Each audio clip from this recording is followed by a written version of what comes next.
O Randolph é um senador excepcional, muito competente. Politicamente, ele foi o primeiro da rede que apoiou o Lula, foi para a coordenação do Lula, atualmente é líder do Lula no Senado. Eu fiquei decepcionado com essa posição do Randolph por duas questões. E falo isso com o carinho e o respeito que ele me inspira. Primeiro,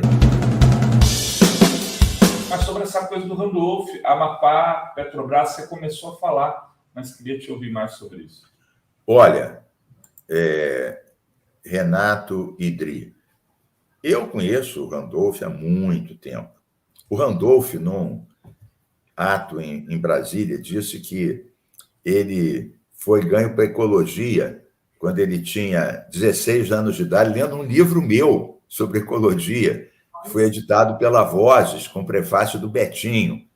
Então, você veja que eu posso até dizer que ela é um pouco minha cria também, o Randolph. O Randolph é um senador excepcional, muito competente. Politicamente, ele foi o primeiro da rede que apoiou o Lula, foi para a coordenação do Lula, atualmente é líder do Lula no Senado. Eu fiquei decepcionado com essa posição do Randolph por duas questões. E falo isso com o carinho e o respeito que ele me inspira.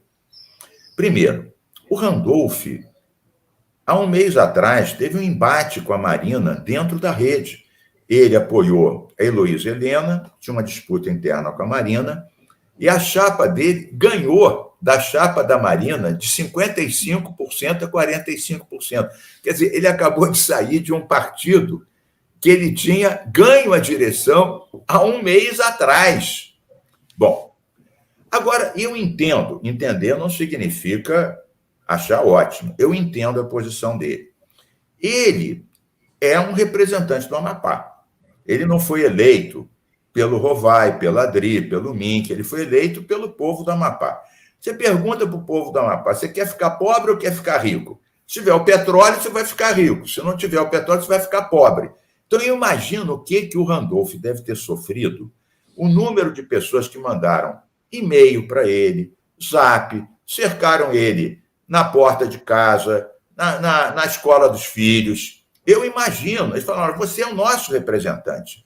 E realmente a pressão é muito grande. Então, eu acho que ele acabou agindo como um vereador federal. É irrelevante a posição dos que o elegeram? Não é irrelevante. Ele realmente é um representante. Agora, com a visão de mundo que ele tem, a visão de sustentabilidade, veja, o IBAMA foi corretíssimo. Eu fui 2 anos ministro do Meio Ambiente, reduzimos a metade do desmatamento da Amazônia, criei o Fundo Amazônia, o Fundo Clima, e a lei da redução das emissões. O Brasil foi o primeiro país em desenvolvimento, em 2009, a ter o compromisso de reduzir as emissões de carbono. Muito bem. O que acontece? O escritório de petróleo e gás do IBAMA fica aqui no Rio de Janeiro, mas atende todo o Brasil. Eu conheço essa turma. São técnicos de primeira categoria, top de linha.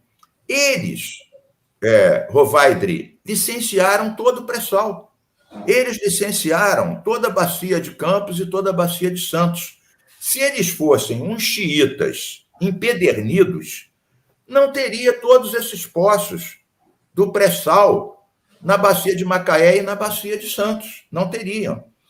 Eles são profissionais corretos. O que acontece? Aquilo é uma bacia sedimentar enorme. Tem que ter uma avaliação estratégica dessa bacia sedimentar, está na lei.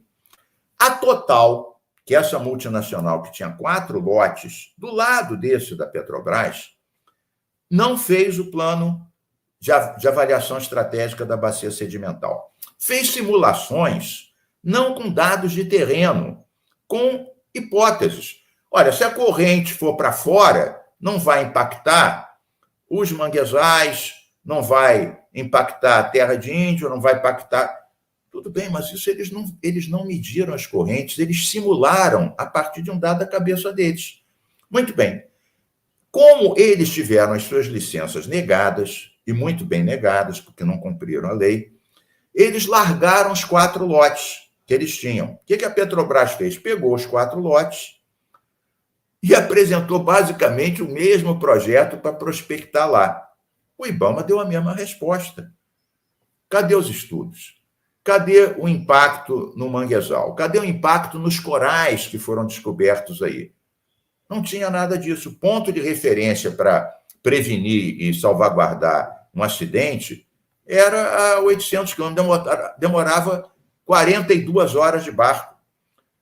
E aí começou essa grita de que a Marina não queria deixar o norte se desenvolver, que o sul estava rico com petróleo e que os sulistas não querem que o norte se desenvolva.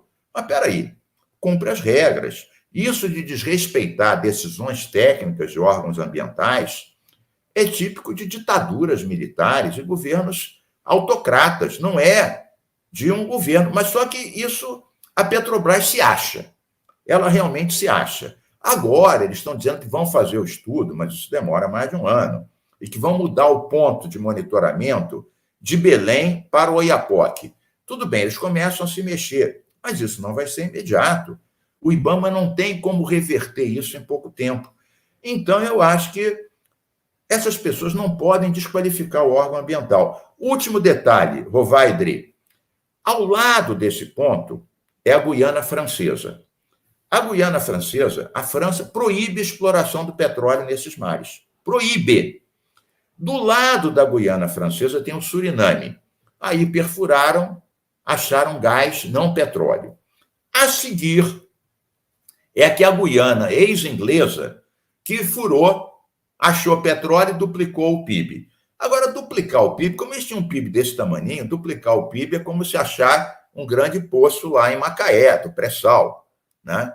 Então, pessoal, outra coisa, será que está na hora de desbravar novas linhas de petróleo, o mundo todo voltando para a energia alternativa? Mas é claro que o IBAMA não legisla sobre isso. O IBAMA legisla sobre a questão ambiental do petróleo. Essa discussão, se a gente quer ampliar o petróleo ou apostar fichas, nós somos a terra do sol, dos ventos e da biomassa. Mas essa discussão é do presidente, do Congresso e do Conselho Nacional de Energia. Qual vai ser a nossa matriz energética para o futuro? Quando eu era ministro, a gente criou a Carta dos Ventos, lançamos 10 pontos, garantimos isenção para todos os equipamentos eólicos, torres, turbinas, hélices, garantimos leilão exclusivo todo ano, foi aumentando, o eólico passou, a energia eólica passou de 1% da matriz em 2009, hoje é 12% da matriz, multiplicou por 12.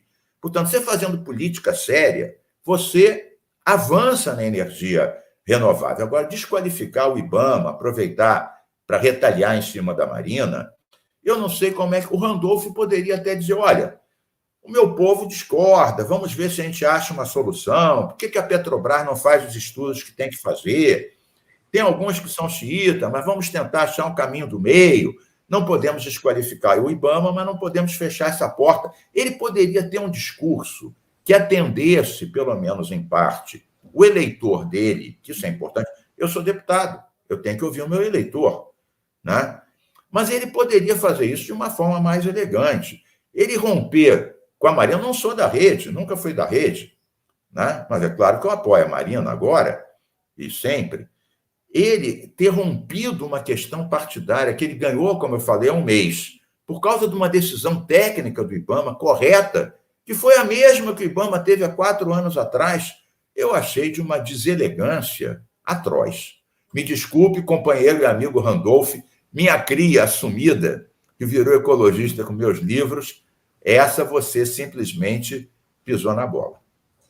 Agora, o Mink, eu estava vendo aqui uma reportagem da Sumaúma, né, que é uma agência de jornalismo ali da região amazônica, e eles fizeram já uma audiência pública lá no Amapá, pela Assembleia Legislativa do Amapá, uma audiência pública para debater petróleo e gás na costa do Amapá. A audiência pública não seria uma das últimas etapas de um projeto desse tipo de licenciamento? Porque se nem saiu uma licença ambiental, as pessoas já estão discutindo como se já fosse assim, né, pelo que a reportagem diz, com muita desinformação, dizendo que vai ser aí a salvação para o Estado, sendo que ainda vão perfurar para ver se tem, né? Pode não encontrar nada ali. Isso. Você tem toda a razão. A audiência pública é necessária, é legalmente obrigatória, mas a audiência pública tem que ser em cima de dados técnicos. Então, tem técnicos que defendem uma posição, o governo defende uma, o empreendedor defende outra posição, chama-se as universidades, vem o impacto de cada coisa. Fazer, nesse momento, uma audiência numa Assembleia Legislativa é só para pressionar politicamente o IBAMA de rever uma decisão técnica. Não pode. Veja, a Petrobras é uma empresa fundamental. Eu sou um defensor da Petrobras. Meu pai, que já está em outra dimensão, velho comuna, foi presidente dos sindicatos químicos. Ele levou porrada na campanha do Petróleo é Nosso antes de eu nascer. Quando eu era pequeno, o meu velho pai me dava umas moedinhas que tinha uma torre escrito Petróleo é Nosso, da campanha que o Partido Comunista, os químicos, os democratas, porque os americanos diziam que não tinha petróleo no Brasil, que não devia de explorar petróleo. Então, eu conheço bem essa história antes de nascer. Defendemos a Petrobras, inclusive contra a privatização. Agora, a Petrobras não é infalível. No ano 2000, houve um acidente horrível aqui na Baía de Guanabara. Petrolhou toda a Baía de Guanabara. No mesmo ano, no Paraná, né, a Repar, uma refinaria lá, teve um acidente enorme no Rio e a Petrobras não deu conta de segurar 2 grandes acidentes no mesmo ano. Tá bom, isso tem mais de 20 anos. A Petrobras melhorou? Claro, mas não é infalível. Agora, todas as grandes petrolíferas, como tem bilhões envolvidos nisso, acham que vão ganhar na pressão política, jogar o povo contra um órgão ambiental que está querendo proteger os mares, os rios, as nossas leis. Veja, eu fui ministro, sei como é que é isso. O governo quer todas as licenças. Você algumas dá, outras não dá, ganha tempo, faz condicionantes, propõe um outro local, uma outra tecnologia. A lei do EIA-RIMA diz que você tem que saber alternativas tecnológicas e alternativas locacionais. Ninguém pode ser contra o desenvolvimento. A orientação energética, como eu falei, tem que ser do governo e do parlamento. Eu acho que a gente tem que apostar em novas tecnologias. O mundo não aguenta mais petróleo e mais calor. O Brasil é signatário de compromissos internacionais, reduzir as emissões. Como é que a gente vai reduzir as emissões? Ampliando os carros. Eu também sou um crítico desse programa do Carros Populares. Eu quero deixar bem claro que eu sou lulista, apoio o Lula, acho que ele está acertando muito mais do que errando. Ele salvou o povo Yanomami, ele levou o Brasil de volta ao cenário internacional, retomou mais médicos, Minha Casa Minha Vida. Eu sou lulista de carteirinha. Agora, acho que ele não pode atropelar os órgãos ambientais. A Marina está fragilizada com isso. A Marina, ela não tem um bom diálogo com o Congresso. Ela deveria melhorar o diálogo com o Congresso. Deveria. Claro, os ruralistas e os petrolistas já são contra a Marina um pouco ou muito diálogo. Agora, ela devia, pelo menos, neutralizar aqueles que não são tão acirrados contra os povos indígenas e o meio ambiente. Ela também, eu acho, que tem que melhorar nesse campo. Então, ela já é mais isolada, né? O Congresso é mais reacionário. Ainda tem essa história do petróleo que uma parte da esquerda, inclusive o Randolph, alguns até do PT, ficam contra. Então, o que vai ser dos nossos compromissos internacionais? O que vai ser das bandeiras que o Lula levantou na campanha que ajudaram ele a ser eleito? Então, acho que eu não vou cobrar do Lula ser um ambientalista de carteirinha. Ele não é e não será. Mas sempre quando eu fui ministro, as principais batalhas do meio ambiente, o Lula me deu razão. Não deixar a cana entrar no Pantanal, a lei de crimes ambientais, a lei do clima. E o Lula impediu a exploração de petróleo e gás em Abrolhos. Eu levei o Lula, nós mergulhamos de cueca lá em Abrolhos para celebrar isso. Em junho de 2009, Franklin Martins mergulhou com a gente. Então, o Lula é muito mais pró-meio ambiente do que desenvolvimentista a qualquer custo. Então, o Lula tem que ver. Virou carro-chefe para ele abrir as portas do mundo, ele não pode entregar a Marina aos leões de forma alguma. E a Marina tem que ficar mais esperta e trabalhar, pelo menos, os setores intermediários para ela não ficar tão isolada no Congresso.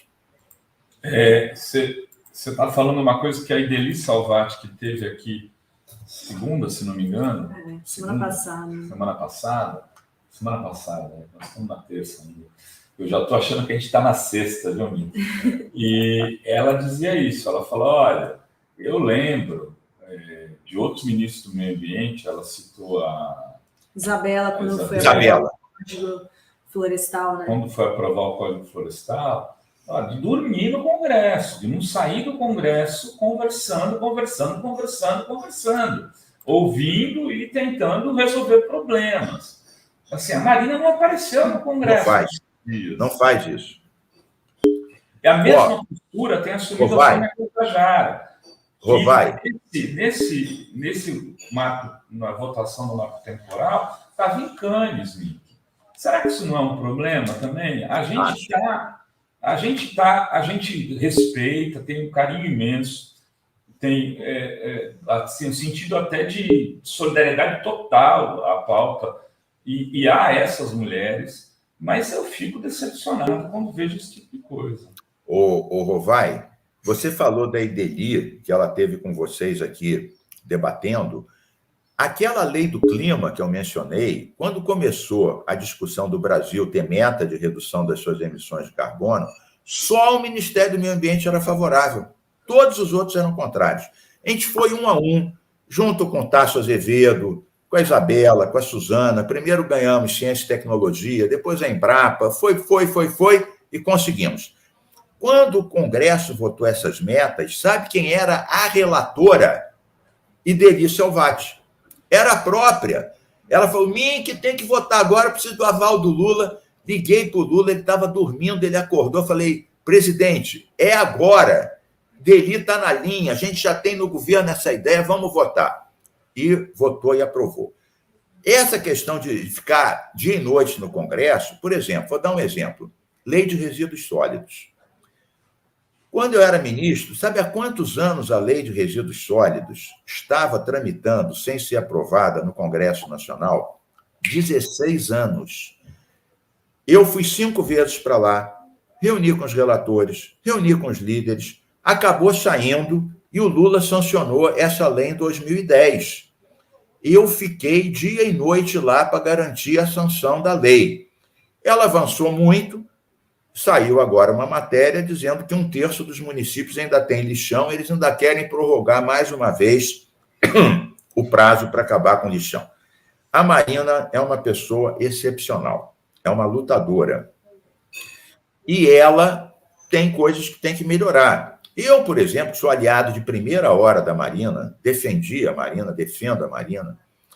Eu também, por exemplo, o delegado Alexandre Saraiva, que foi exonerado porque processou o sinistro Salles, fez as maiores apreensões de madeira, ele foi punido pelo Bolsonaro e pelo Salles, saiu da superintendência da Amazônia, está até hoje numa delegacia em Volta Redonda. Eu já falei para o Flávio Dino e para a Marina aproveitarem o Saraiva. No grupo de transição do meio ambiente, que eu participei ativamente, nós aprovamos a criação de uma Força Nacional Ambiental, com gente treinada e dirigida pelo IBAMA para dar mais musculação para combater o desmatamento, inclusive na Amazônia, mas também no Cerrado, na Mata Atlântica, na Caatinga. Até hoje não houve movimentação nesse sentido. Então, o fato de eu apoiar incondicionalmente a Marina não significa que eu não diga, converse mais no Senado, crie a Força Nacional Ambiental, aproveite o delegado Alexandre Saraiva, eu falo isso para ela. O fato de eu apoiar incondicionalmente não significa que eu não cobre do Lula, não fica apertando demais a Marina e dando couro para esses reacionários que só pensam em dinheiro e não se importam em destruir a Amazônia e a Mata Atlântica.